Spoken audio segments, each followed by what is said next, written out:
President Yoon meets with his U.S. and Japanese counterparts in San Francisco, agreeing to consolidate their three-way cooperation in various fields. And during an APEC session, the president focused on carbon-free energy and a smart mobility initiative. The IMF forecasts South Korea's inflation to slow down to its target of the 2% range by the end of next year, but for this year, inflationary pressure could remain high due to oil prices. Curtains up for the grand opening of the biggest game festival in Korea, G-Star, in the city of Busan.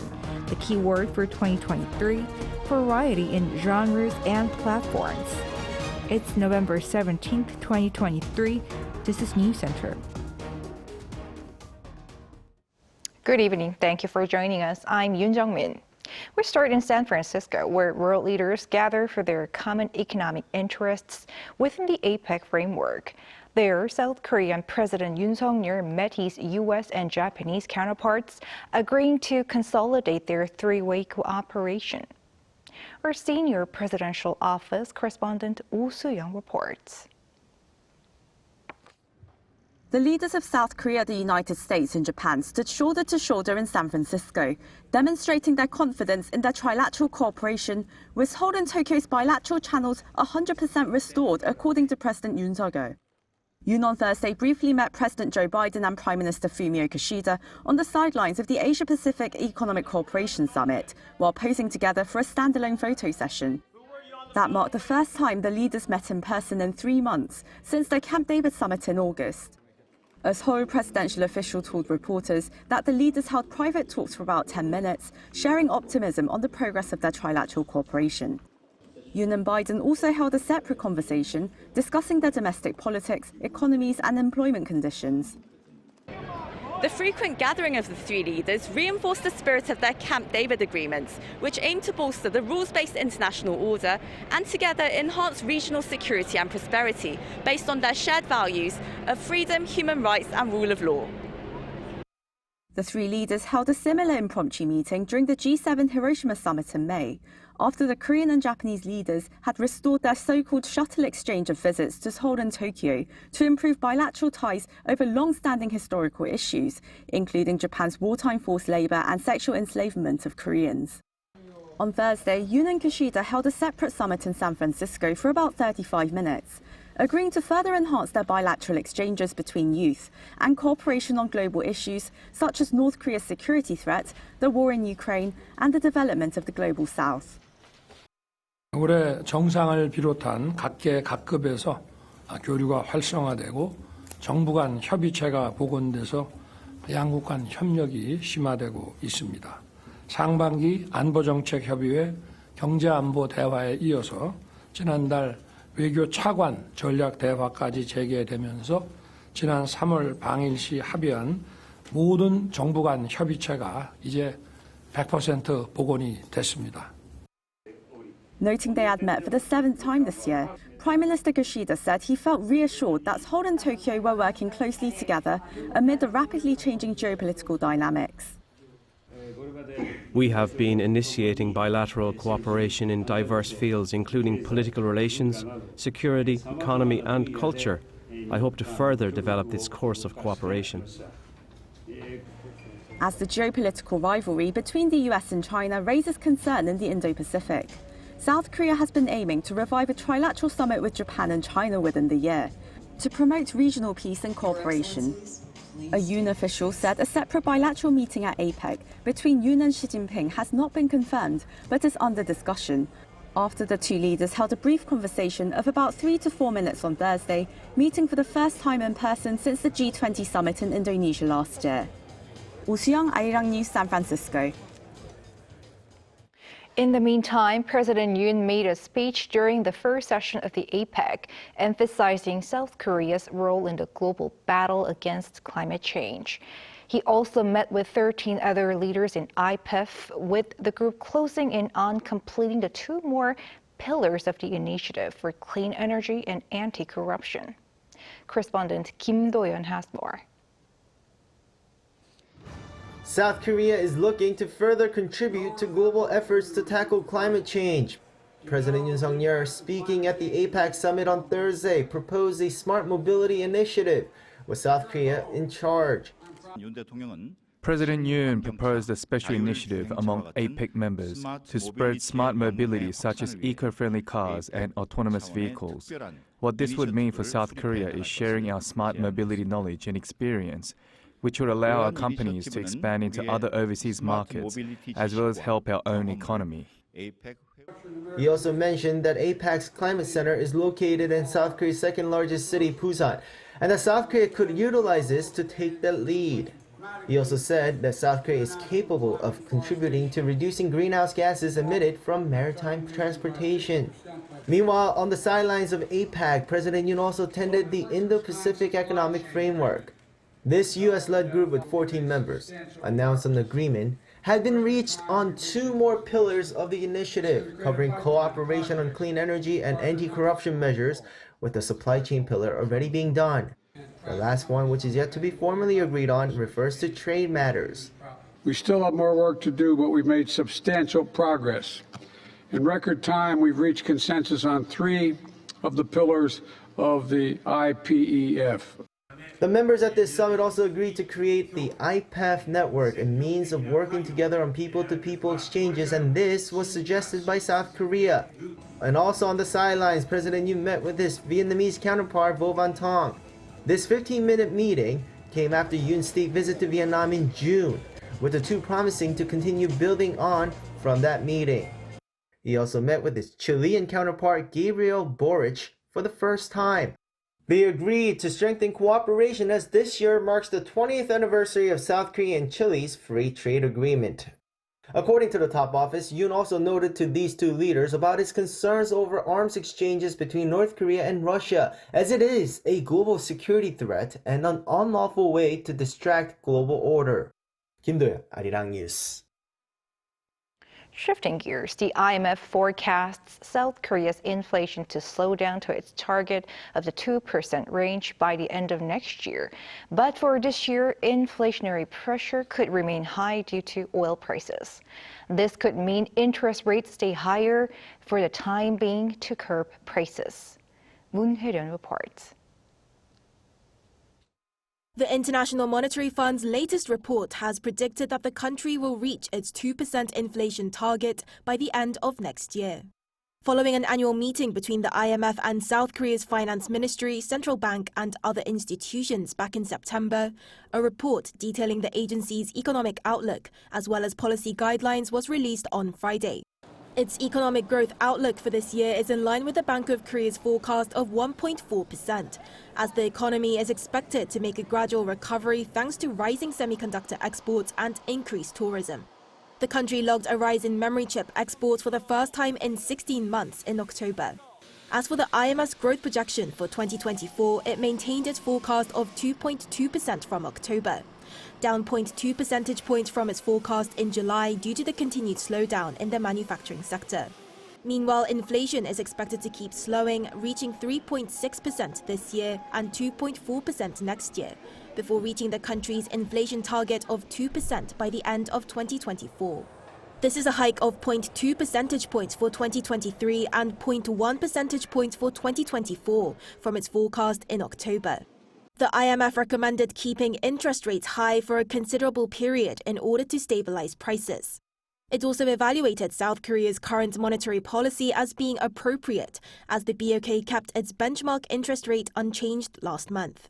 The country's foreign exchange reserves were analyzed as being sufficiently capable of responding to external shocks. Another policy recommendation made was the need for structural reforms to the labor market to provide more flexibility in Korea's labor market and narrow the gender gap in the workforce. With South Korea's aging population, the IMF said that pension reforms were needed to address high elderly poverty rates and maintain fiscal soundness. Bolder policies to respond to climate change were also cited as being needed in order to meet the government's greenhouse gas reduction goal for 2030. Moon Hye-ryun, Arirang News.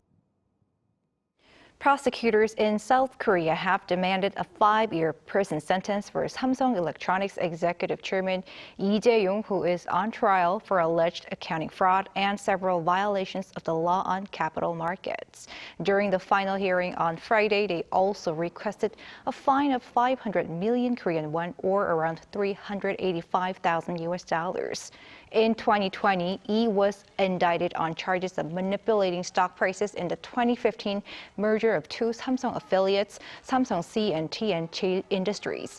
There have been accusations that Samsung Group management may have intentionally lowered the value of Samsung C&T to help Lee gain control of the company, as he was the largest shareholder of Cheil Industries. Prosecutors say this manipulation caused losses for other investors and hold Lee responsible for these. He also stands accused of involvement in the suspected accounting fraud at Samsung Biologics, a subsidiary of Cheil Industries.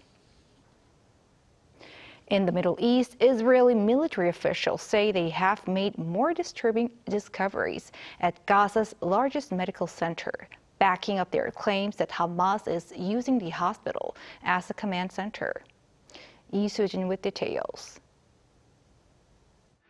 The Israel Defense Forces has said that it has found the body of an Israeli hostage in a tunnel shaft at the Al-Shifa hospital complex in Gaza City.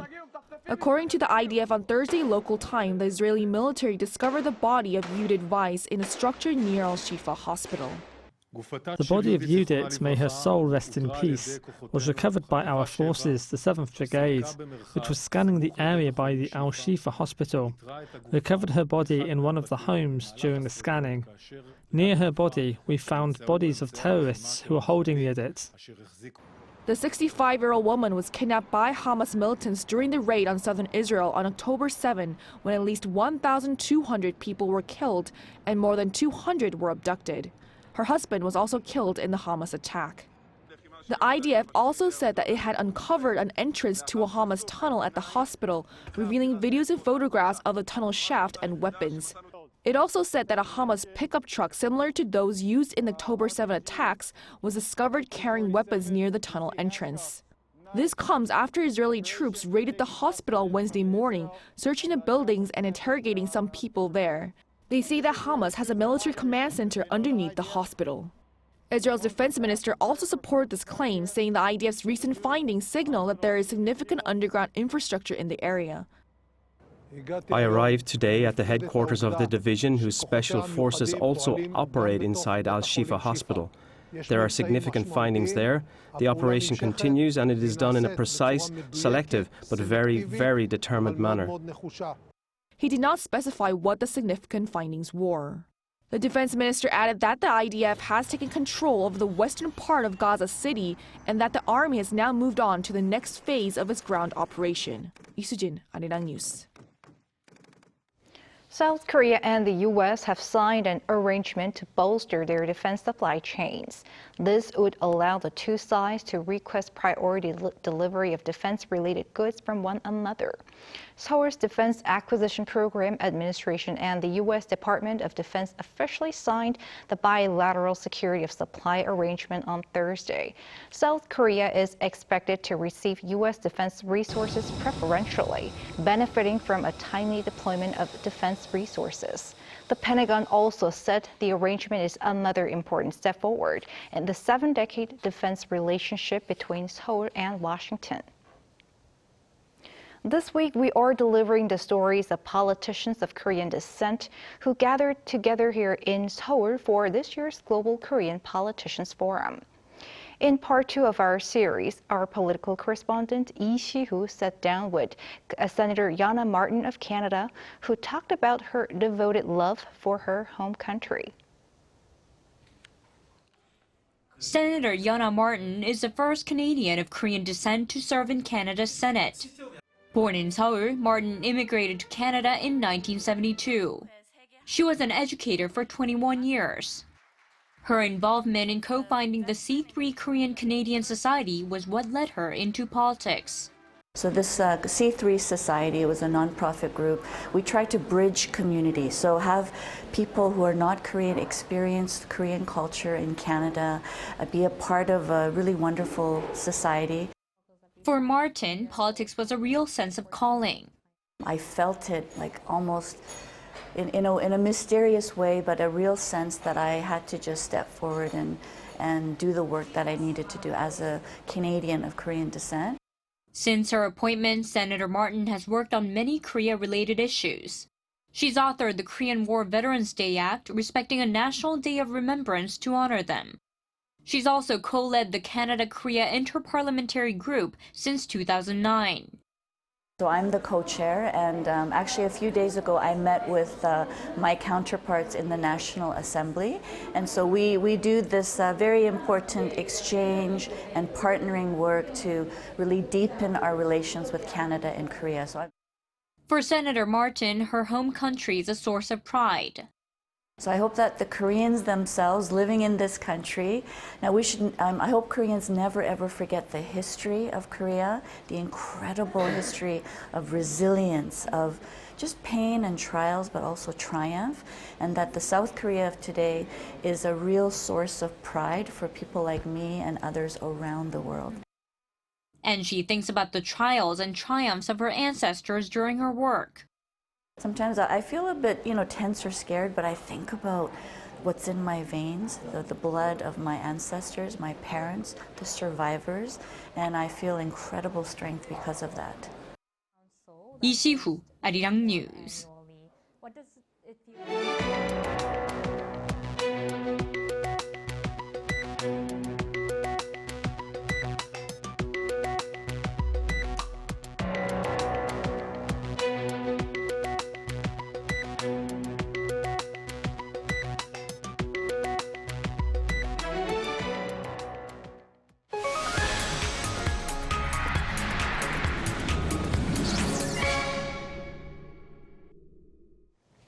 The League of Legends World Championship, a big event for many esports fans, returned to South Korea after 5 years. The finals are taking place this weekend, during which the top two teams, one from Korea and the other from China, will face each other. Our Ian, he brings highlights of the media day. The 2023 League of Legends World Championship Finals Media Day took place on November 15th in Seoul, ahead of the weekend's finals. Out of the 22 teams from 9 regions that competed, the top 2 teams to face each other are T1 from the Korean League and Weibo Gaming from the Chinese League. T1 player Lee Sang-hyuk is known as Faker and is also recognized as the League of Legends greatest of all time since his debut 10 years ago. I tend to not like losing, and that makes it even more fun to compete with such great players. And in doing so, I also think that working to develop myself is very meaningful, and that is why I try my best. According to the global head of League of Legends esports, Naz Aletaha, T1 is arguably one of, if not the most popular teams in the world based on Faker's legacy alone.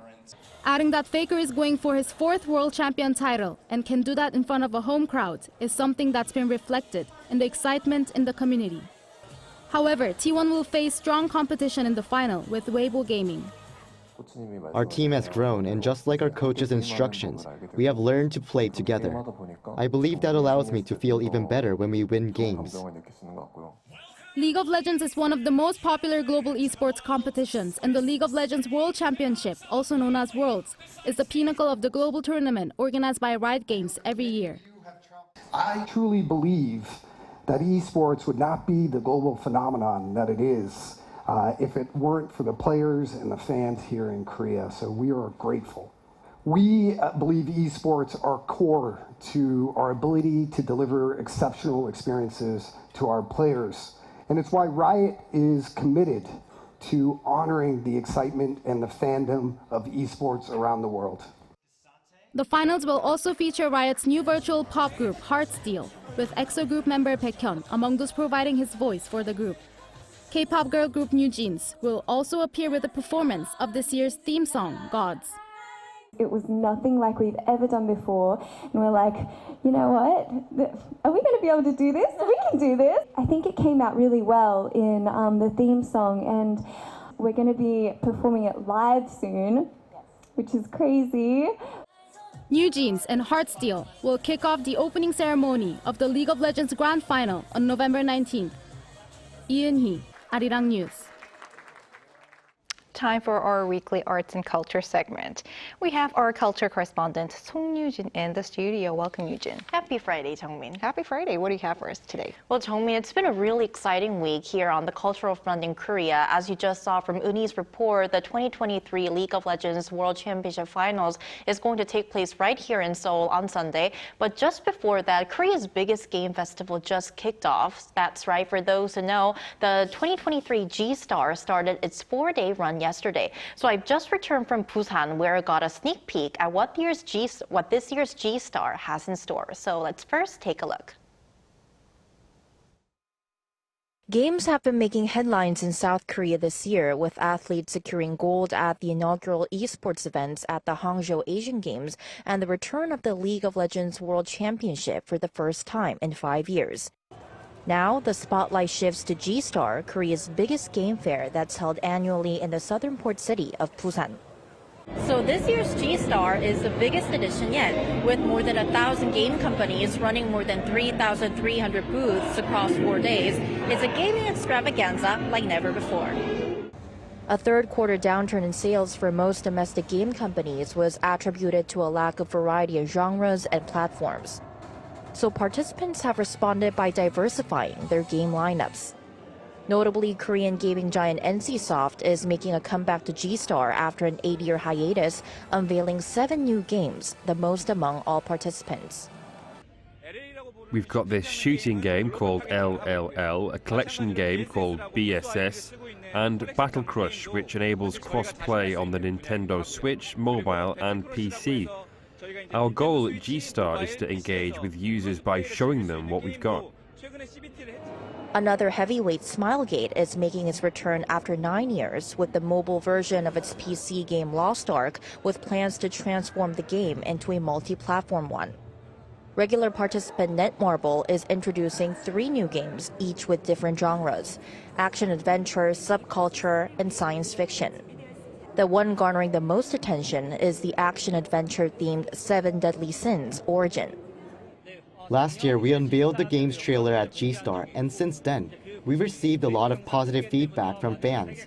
Today, we finally have the opportunity to roll out our game to users. Offering a wider variety of games, the venue was bustling with game enthusiasts from day one. Last year has a smaller booth, but it's much bigger this year, so I want to try out new games as well. It's very impressive, lots of huge displays, lots of interesting cosplayers that I've been seeing, so it surpassed my expectations. So if you're curious about the latest games, G-Star is where they are. A wider variety of games, more to enjoy. Right. Yujin, you also covered G-Star last year. Anything different or special about this year's edition? Well, there definitely was. First of all, I could see that there were more people when compared to last year on the first day. Last year, I also went to cover G-Star on the event's first day as well, and also program-wise. For the first time, G-Star introduced the so-called Subculture Festival running alongside the main exhibition. So for those who may not know, subculture is an emerging game genre that resembles Japanese animations, and the festival offers visitors a chance to try out cosplay, explore a subculture the merchandise market, and various on-stage and outdoor events. And I also want to mention the Korea Game Awards that took place one day before G-Star. Last year, a game I highlighted in my G-Star report, Lies of P, actually won the grand prize. So it's really incredible to witness how a new game can evolve into something really substantial within a year. Guess you have a good eye. And you mentioned how it's not just about Busan, but it's a big week for game industries here in Korea. What's ahead? You're right. So ahead of the League of Legends World Finals on Sunday, Seoul City is actually running a game sports culture festival until Sunday. So on Saturday, you'll be able to enjoy a game-themed concert that will take place at the Gwanghwamun Square in central Seoul. So at this concert, singers like Alan Walker, Nikki Taylor, and Idol from Korea, who've collaborated with League of Legends, Legends will be taking the stage. And on Sunday, which is the big day, you can catch the League of Legends finals live on a big screen at Gwanghwamun Square, since all seats at the venue, Gocheok Skydome, are sold out. And our reporter Yoon will be covering the highly anticipated League of Legends finals, so please stay tuned for that too. Looking forward to it. Thank you, Yujin. Thank you.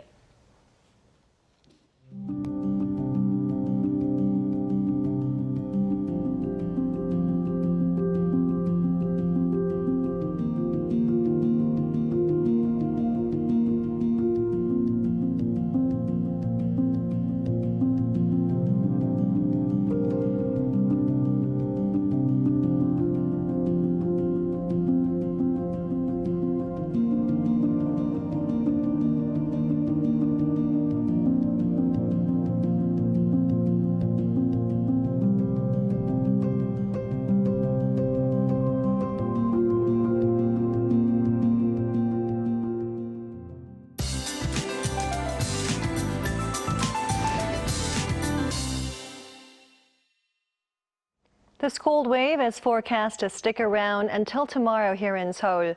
Lows will stay in the negative territory at -4 degrees Celsius. Cold winds will make temperatures feel close to -6 degrees. By Sunday, milder conditions along with wide temperature gaps are expected. Heavy snow advisories are in place for mountainous regions of Jeju Island as well as Chungcheongdo and Jeollado provinces. By 9 p.m. tonight, strong wind alerts will be issued for most of the coastlines. For Gangwon-do province, dry weather advisories will be issued as well, so please be extra careful with fires. For Chungcheongdo and Jeollado provinces, heavy snow is in the forecast with up to 10 centimeters in store. The surrounding regions, including Gyeonggi-do and Gyeongsang-do provinces, will see 1 to 5 centimeters. Please be extra careful out on the roads. They will be slippery. Most regions will see frigid spells for the morning hours. Seoul will start off at -4 degrees, Daegu at -1. Rain and snowfall will taper off by the daytime. Highs in Seoul will peak at 7 degrees, Daejeon and Gwangju 9, Busan will reach 12 degrees Celsius. Until early next week, wide temperature gaps of at least 10 degrees are expected. That's all for now, and to the weather conditions around the world.